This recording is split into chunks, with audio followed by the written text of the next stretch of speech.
So when you exercise, your heart is going to pump more oxygen into your brain and throughout your body.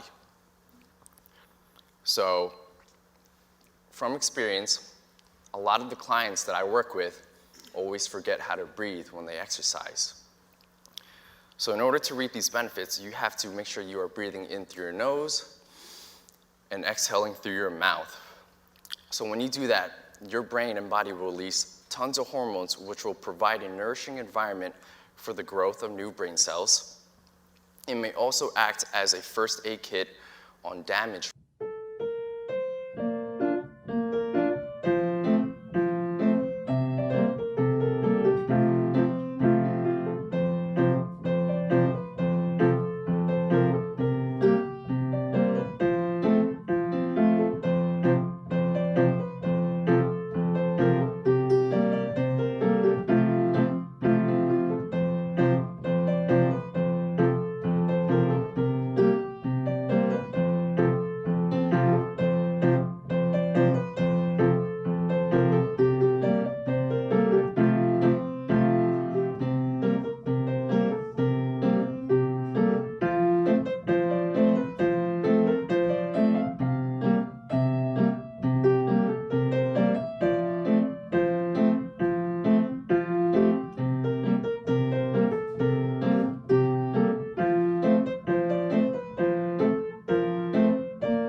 Mag-exercise tayo tuwing umaga, tuwing umaga, tuwing umaga.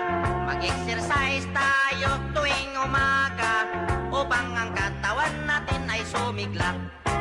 Mag-exercise tayo tuwing umaga, tuwing umaga, tuwing umaga. Mag-exercise tayo tuwing umaga, upang ang katawan natin ay sumigla. Pag sa gabi, maaga kang matulog. Sa umaga, maaga kang gumising, at agad mag-jogging-jogging sa plaza magtambling-tambling. Ang liig mo ay ipapaling-paling, at baywang mo ay ipakiting-kiting. Ang braso mo at kamay ay susuntok-suntok sa hangin. Isa, dalawa, tatlo, apat, lima, anim, pito, walo. Walo, pito, anim, lima, apat, tatlo, dalawa, isa. Mag-exercise tayo tuwing umaga, tuwing umaga, tuwing umaga. Mag-exercise tayo tuwing umaga, upang ang katawan natin ay sumigla. Pag sa gabi, maaga ikaw tulog. Sa umaga, maaga ikaw gising, at agad mag-jogging-jogging sa plaza magtambling-tambling.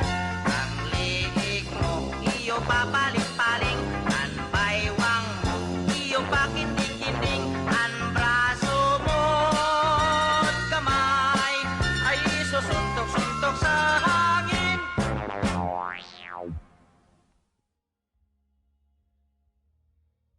With yourself no matter where you are on your journey.